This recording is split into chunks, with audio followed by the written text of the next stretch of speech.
Pujilah Tuhan buat hari yang indah ini. Kita bisa bersekutu dengan Tuhan. Kita boleh memuji, menyembah Tuhan. Kita boleh bertemu dengan Tuhan. Dan kita boleh bertemu dengan saudara-saudara seiman. Sebenarnya inilah sukacita kita yang sejati. Yaitu kita bersekutu dengan Tuhan. Berjumpa dengan Tuhan. Tidak ada sukacita yang lebih besar lagi daripada bersekutu dengan Tuhan. Oleh sebab itu saudaraku, biarlah semua kita pada hari ini mengarahkan hati kita kepada Tuhan dan kita bersekutu dengan Tuhan. Roh Kudus ada di sini, siap sedia menolong kita. Dari pihak Tuhan sendiri sangat suka bersekutu dengan anak-anaknya. Tuhan mau bertemu dengan saudara-saudara sekalian. Tuhan mau berhubungan dengan kita semua pada hari ini. Di dalam Mazmur 25 ayat 14 saya membacakan kepada saudara. Mazmur 25 ayat 14. Tuhan bergaul karib dengan orang yang takut akan Dia dan perjanjiannya diberitahukannya kepada mereka. Nah, saudaraku, Tuhan sendiri rindu untuk bergaul karib, suka bergaul karib, bergaul intim dengan anak-anaknya yang takut akan Dia. Dia suka bergaul, dia suka berkata-kata dengan kita. Tuhan yang kita sembah, Tuhan yang hidup, yang mau berkata-kata dengan saudara, yang mau berkata-kata kepada saya. Dan Tuhan mau bergaul karib dengan kita. Dan memberitahukan jalan-jalannya, memberitahukan perjanjiannya, sehingga kita mengenal jalan Tuhan dalam hidup kita. Inilah yang terutama, bukan terutama berkat-berkat Tuhan saja yang kita inginkan. Seharusnya kita menginginkan persekutuan yang baik dengan Tuhan, persekutuan yang intim dengan Tuhan. Dalam Wahyu 3 ayat 20, sering ayat ini kita dengar pada waktu memberitakan berita keselamatan, yaitu Tuhan Yesus mengetuk di muka pintu hati kita ini untuk menerima, untuk masuk dalam hati kita. Memang inilah keselamatan. Oleh sebab itu selalu diberitakan, saudaraku, dalam berita keselamatan. Di sini dikatakan, Wahyu 3 ayat 20, lihat, aku berdiri di muka pintu dan mengetuk. Jika ada orang yang mendengar suaraku dan membukakan pintu, aku akan masuk mendapatkannya. Aku makan bersama-sama dengan dia, dan ia bersama-sama dengan aku. Bukankah ini satu persekutuan yang erat dengan Tuhan Yesus? Yaitu Yesus mengetuk pintu hati kita. Ini terjadi setelah pada waktu kita datang kepada Tuhan Yesus. Lalu kita membuka pintu hati kita, dan Yesus masuk ke dalam hati kita. Inilah keselamatan, inilah hidup kekal. Barang siapa yang memiliki Yesus, ia memiliki hidup yang kekal. Barang siapa tidak memiliki Yesus, tidak memiliki hidup yang kekal. Firman Tuhan berkata. Tetapi tidak sampai di situ saja. Setelah Yesus masuk ke dalam hati kita, setelah kita lahir baru, yaitu setelah kita menjadi anak-anak Tuhan, Dia tinggal dalam kita. Dia mau makan dengan kita, Dia mau minum dengan kita, Dia mau duduk bersama-sama dengan kita. Dia mau bercakap-cakap dengan kita. Dia mau bersekutu dengan kita. Sebenarnya untuk inilah kita diselamatkan Tuhan.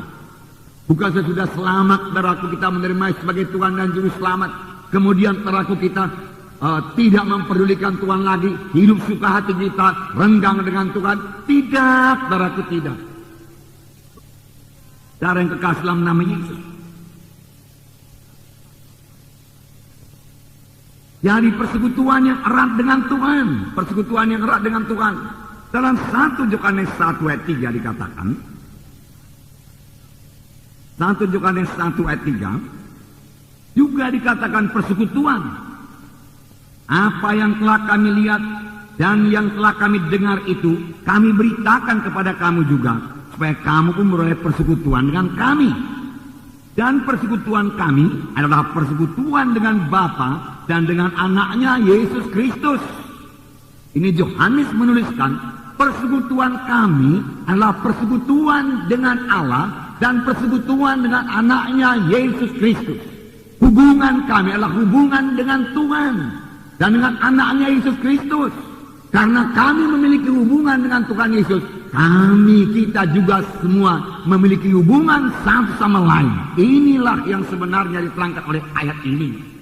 Karena semua kita bersekutu dengan Yesus, atau dengan kata lain yang lebih intim lagi, semua kita telah menjadi satu dengan Yesus. Maka semua kita satu dalam Tuhan, lalu kita satu sama lain juga boleh bersekutu satu sama lain. Amin, saudaraku. Nah, Tuhan suka sekali persekutuannya demikian. Dari mulanya, ini dimulai dari Taman Eden. Tuhan menjadikan manusia Adam dan Hawa. Setelah itu Tuhan datang ke dalam Taman Eden, mengunjungi Adam dan Hawa, berkata-kata dengan Adam dan Hawa. Tetapi kemudian persekutuan yang begitu indah dengan Tuhan terputus. Karena apa? Karena dosa. Dosa memang memutuskan hubungan kita dengan Tuhan sampai sekarang. Sekarang juga setiap anak Tuhan yang berdosa, saudaraku, maka persekutuannya dengan Tuhan mulai terganggu. Hubungan yang manis dengan Tuhan mulai renggang dengan Tuhan. Darah anak Tuhan tersebut harus mengaku semua dosanya dan bertobat. Lalu Tuhan akan mengembalikan persekutuannya indah kepada anak Tuhan tersebut. Sesudah itu, marilah pelihara persekutuannya indah dengan Tuhan. Bahkan persekutuan ini bertambah hari bertambah dekat, bertambah hari bertambah intim. Karena bertambah kita bersekutu dengan Tuhan, bertambah kita mengenal Tuhan. Sebenarnya tanpa bersekutu dengan Tuhan, tanpa memiliki perhubungan yang erat dengan Tuhan, kita tidak akan pernah mengenal Tuhan. Kita mengenal dari jauh saja, luaran saja. Dan jangan lupa saudara-saudara kita ini mempelai Kristus. Bagaimana kalau seorang istri tidak mengenal suaminya? Bagaimana seorang suami tidak mengenal istrinya?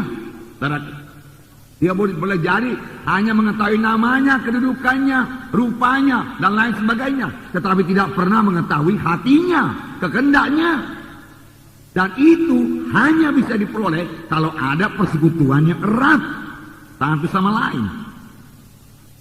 Nah, sesudah hubungan manusia dengan Tuhan terputus, Yesus saudaraku pergi ke kayu salib untuk memulihkan hubungan tersebut di atas.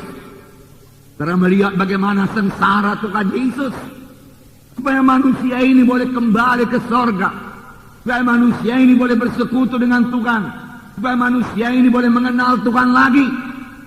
Yesus dipaku di kayu salib, darahnya dicurahkan dari kepala yang diberi mahkota duri, darah mengalir dari tangan, darah mengalir dari punggung, darah mengalir, menetes dari kaki, darah mengalir untuk mengembalikan persekutuan kita dengan Tuhan.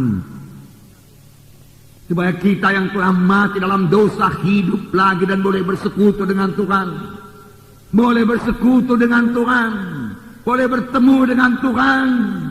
Inilah hidup yang kekal dalam persekutuan dengan Tuhan. Disitulah saudara beroleh segala-galanya.